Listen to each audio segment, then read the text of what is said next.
Hi everyone, it's Julia from Cross Patch. A lot of you have been buying the stitching folder, the pattern or the kit, so I thought I'd do just a quick demo in case any of you got stuck on anything, to show you how I put it together. This is the pattern, so if you're watching on YouTube you can see the requirements that you need on the back there. And this is the folder. So here's my folder. Now the idea with this folder was to put all of our new stitcheries that I'm doing, wildflower stitcheries in, and the idea was with this folder that this embroidery goes all the way along. So if you've got the pattern, you'll have the copy to do the stitchery, and it's up to you. You can use bits of it, you can use all of it, you can just play around with it and draw your own design on the front if you want. So it features a braid all the way across, and it's about 39 inches long in total. So there's the inside. So I actually did that stitching when I'd put the whole thing together. So you can stitch on afterwards, because I was doing it in a rush to get, everyone was asking for the kits. I did this stitching afterwards, okay?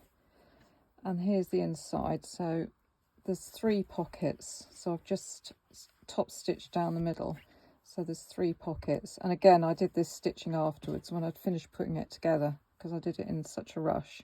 So the stitchery in here, all the wording and stuff is in the pattern if you've got the pattern. And these are the stitcheries that we've made it to hold. I'll briefly show you a couple of those. That's not a wildflower, but it's a Christmassy one.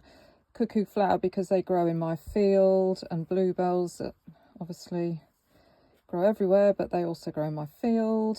Show you a couple of the others. Are sunflowers, my favourite. My wood anemone. Anyway, so those are all, that's why we made it.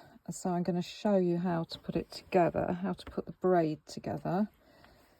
Okay, so to make this, the braid is made from what Moda would call a candy bar. And a candy bar is basically half a charm pack. So here's a new one that we've got, which is Kim DL fabrics, which I've sewn a braid together, which I will show you in a minute. You need one that's got, I think I used 72 on this one. So basically you get your candy bar pack and you cut it in half along the long edge. So that will do the braid on the outside and the pockets on the inside. If you've got a standard size charm pack, so one of say 42 or something, you're going to need 2 of them, okay? So I'll show you the version I made with this hats and patch one in a minute as well. So I'll put those to one side a second and show you how to do braid. So when you've cut your candy bar in half, you'll end up with strips like this. Okay, so to start off with, you grab 2 strips and you put them diagonally like that, and you will put that onto there, and you will stitch down that seam and open it out to start off with. So that will be your start. So once you've done that, you will end up with something that looks like that. Now when you're stitching, you're always, every one you put on, you're always going to be covering, the next one will always cover something that's got a seam in it. So if you find yourself trying to stitch one on that side, that's the wrong side. You need to start this side, okay? So for your next row, you're therefore going to need to put another strip over the top there, stitch, flip it back, and you'll end up with something that looks like that. So for the next row, again, remembering what I said, you're always going to be sewing over the top of a seam. So you're going to need to put a piece of fabric on there. So you'll get your piece of fabric, put it on there, stitch, flip it back, and you'll end up with that. And you just keep going. So for this one, we carried on going until the braid was 39 inches long. Okay. So this is a Kim DL, the candy bar I just showed you. So there's the pointy end, and there's the start. That's where you will start, and that's where you're going to finish.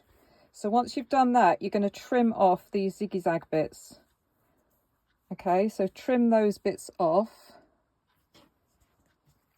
and trim that bit at the end straight.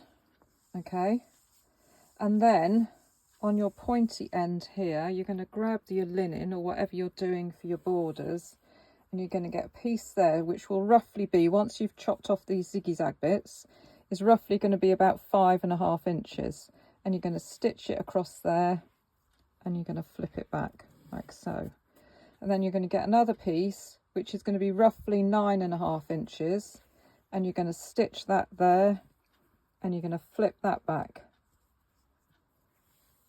and then you're going to cut that flush with the straight edge of your braid, and you're going to cut that straight down there, and you're going to leave roughly a 2.5 inch gap there. Will roughly equate to where it meets that. When you've cut this bit off straight, it's going to be roughly a couple of inches, 2.5 inches from the point to the end. Okay, so that is going to make this bit here. Okay, and then you're just going to sew your strips either side, so they're 4.5 inch strips either side, the length of your folder. Okay, now to make your pocket, so if you've got a big charm pack with 70 or 72 pieces of fabric in, which my Kim DL one is, and then I did one especially for the folder originally, you're going to have another load left over to do your pocket. So you're going to have like another 70 odd strips left over after doing your braid to make your pocket. It will tell you in the directions for this video. I'll put the exact measurements etc in there, but from memory I think it's 54 of these you need to make the pocket, to make your long piece for your pocket.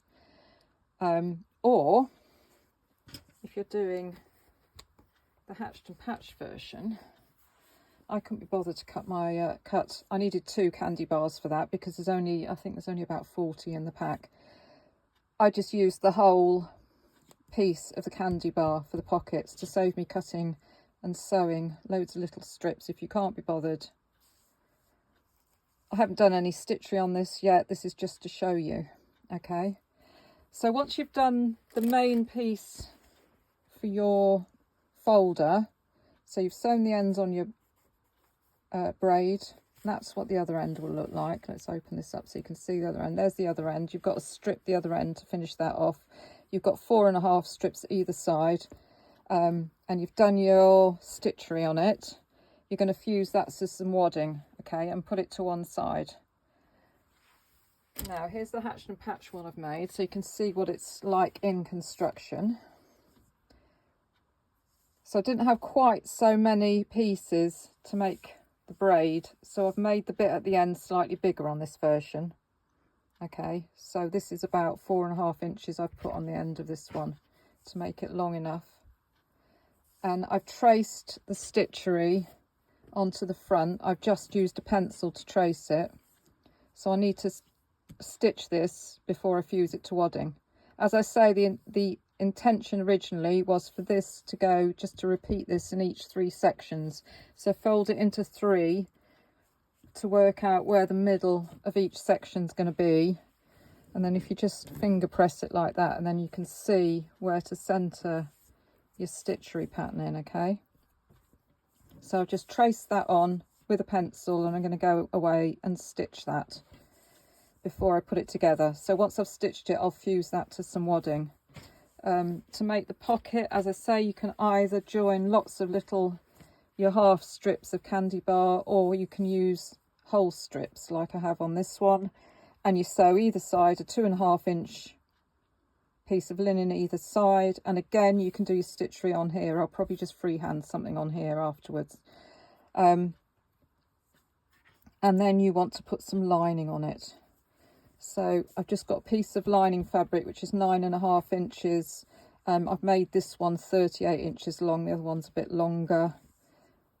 And then I folded it over, and then you leave a little 1/4 inch bits showing even along the top edge. And then I'm going to go with some Valdani thread, and I'm going to top stitch along here afterwards. I'm going to use a nice variegated thread to stitch that, and then that will then fit on top of the lining. So for this one, I've got the lining fabric and I've fused it to some wadding, and now the chickens are all coming towards me.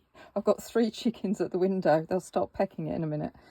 The pocket's going to go on top of that.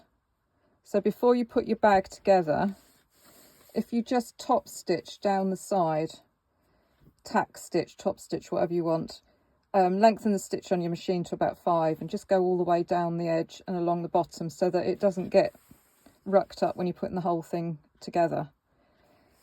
When you've put the whole thing together, trim off any excess on the end. So I need to trim a bit off the end there. And then you're going to work out where it folds into 3. So take it to the iron, press it, and then you can top stitch all the way down where that mark is. So to divide it into thirds, ready for your stitching folder. And then you're just going to put it right sides together with the actual folder front, sew it all round, leave a gap in one of these top seams so it's easier for turning, because if you leave it in the bottom seam, you're going to have the bottom of the pocket, the lining and the front of the bag to turn under, which is a lot of stuff. It's easier to do it in the top edge. Okay, so I normally leave a gap in the middle of the top edge up here about 6 inches for turning, so that will go right sides together with that and stitch it all round. This needs to be fused to wadding, so I do 2 lots of wadding. You can use H630, which is slightly finer, or H640 to make the folder. I think I used H640 on here, makes a nice sturdy folder then.